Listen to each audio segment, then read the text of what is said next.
Okay class 10 चलो हम discuss करते हैं paragraph comprehension with paragraph and it's question answer. जो मैंने आपको बोल रखा था आपके सेक्शन ए का क्वेश्चन नंबर 2 आने वाला है, उसके अंदर मैंने यूनिट नंबर 1 के जो आपको पैराग्राफ बताए हैं वो आपको तैयार करने हैं। हो सकता है ये सेकंड इंटरनल में इसमें से ही कोई पैराग्राफ आपको दिखाई देने को मिले। आप इसको बहुत अच्छे से तैयार करना, लिख लेना। इसके अलावा जो आईएमपी होंगे सिर्फ रीडिंग के लिए वो मैं अलग से दूंगा आपको, लेकिन पहले इसको आप तैयार कर लीजिएगा। जो चैप्टर नंबर 2 है हमारा, उस चैप्टर नंबर 2 का टाइटल आपको मालूम ही होगा शायद, लेकिन फिर से मैं आपको दोहरा दे रहा हूं।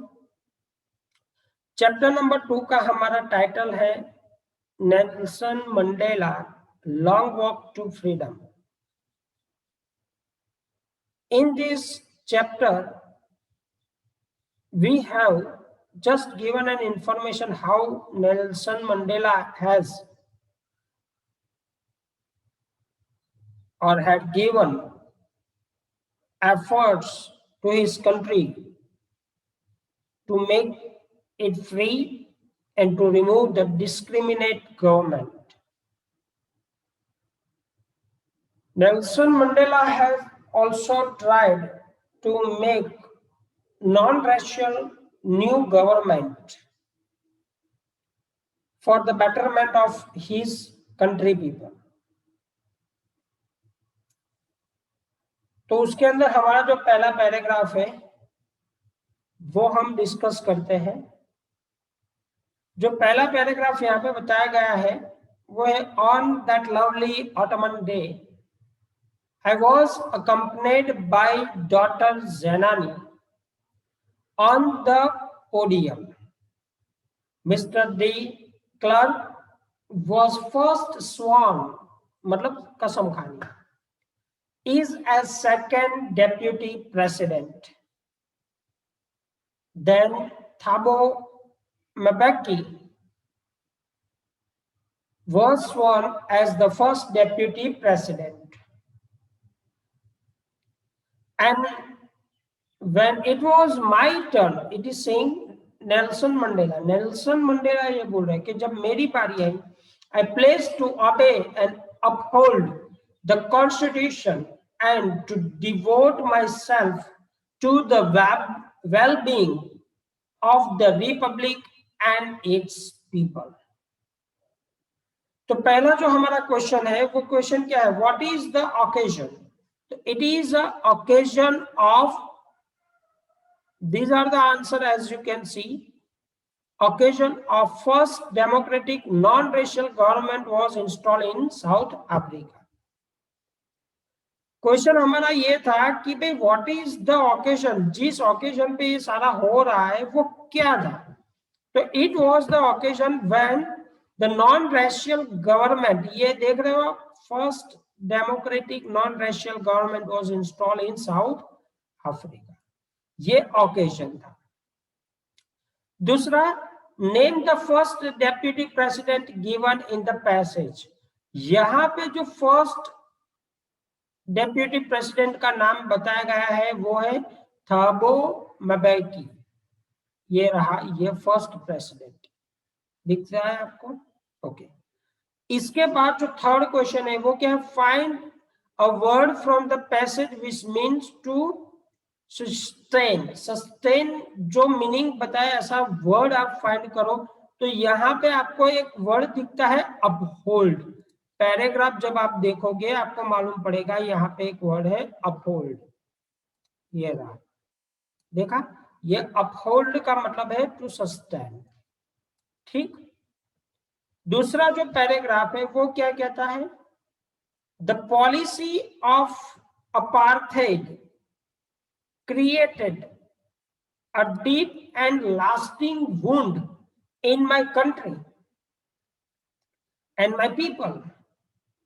All of us will spend many years if not generations, recovering from that profound hurt, but decades of oppression and brutality had another untainted effect, and that was that it produced the Oliver Tambus,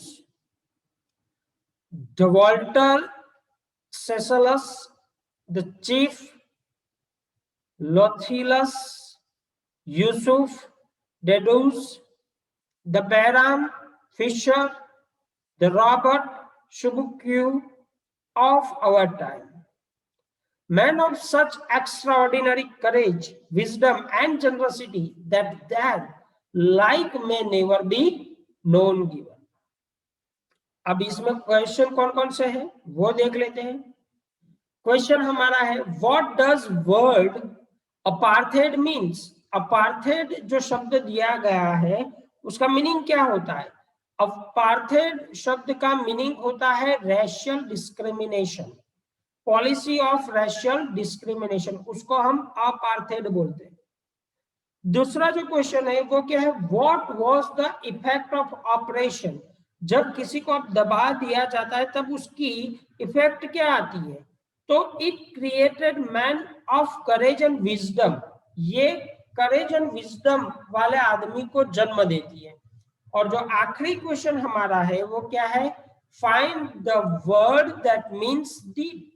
पूरे के पूरे unit में से एक ऐसा word, पूरे के पूरे पैराग्राफ में से एक ऐसा वर्ड ढूंढो, राइट, जिसका सिनोनिम्स डीप होता हो. तो यहाँ पे प्रोफाउंड एक वर्ड दिख रहा है आपको, राइट. तो प्रोफाउंड का मतलब होता है डीप. ठीक है, याद रखो. ओके. इसके बाद जो थर्ड पैराग्राफ है वो क्या है, इवन इन द ग्रीमेट्स time in prison, when my comrades and I were pushed to our limits, I would see a glimmer of humanity in one of the guards, perhaps just for the second, but it was enough to reassure me and keep me going. Man's goodness is a flame that can be hidden, but never extinguished. इस paragraph के अंदर जो question है वो क्या है, what is the grimmest time. यहाँ पे जो ग्रीमेस्ट टाइम है उसका मीनिंग क्या होता है. ग्रीमेस्ट टाइम का मीनिंग होता है troublesome moment of suffering, right. जहां पे दिक्कतों का हम सामना करते हैं उसको हम ग्रीमेस्ट टाइम बोलते हैं. दूसरा क्वेश्चन दिया गया है, हु वर टॉर्चर्ड दैट. किसको टॉर्चर किया जाता था, Nelson Mandela and his comrade were tortured by the Britishers at that time. इसके बाद आखिरी क्वेश्चन क्या है, नेम द लेसन. इस लेसन का नाम दो. पैराग्राफ पे से आपको नाम बताना है. तो it is none other than Nelson Mandela long walk to freedom. This is the name of the unit. Dear student, अब आपको समझ में आ ही गया होगा कि पैराग्राफ कॉम्प्रिहेंशन का मीनिंग ये होता है कि पैराग्राफ दिया जाएगा, उसके नीचे उसके क्वेश्चन दिए जाएंगे. ज्यादातर क्वेश्चन ऐसे होंगे जिनके आंसर आपको उसी पैराग्राफ में से मिल जाएंगे, लेकिन कुछ नॉलेज के क्वेश्चन इस तरह से इसमें आएंगे कि उस पैराग्राफ को आपको अंडरस्टैंड करके, जैसे यहाँ पे हमने बोला ना, देखो पूरा का पूरा जो थर्ड पैराग्राफ है उसमें कहीं पर भी ऐसा नहीं लिखा कि भाई लॉन्ग वॉक टू फ्रीडम, लेकिन एक क्वेश्चन पूछा गया कि इस पैराग्राफ जिस यूनिट में आता है उस यूनिट का नाम बताइए. तो इस तरह से भी आपको पैराग्राफ पूछे जा सकते हैं, क्वेश्चन पूछे जा सकते हैं. मैं आशा रखता हूं कि आप उस तरीके से भी इसको तैयार कर लीजिएगा. ठीक है, अब तैयारी करने में बाकी मत रखिएगा, इसको लिख जरूर लीजिएगा, लिखना अनिवार्य है, राइट. जब भी आप फिर वापस आओगे तब ये मुझे बताना है आपको. ठीक है, ये सारी की सारी चीजें आप लिखे रखना अपनी नोटबुक में. Thank you very much. Stay home and keep preparing for the board examination.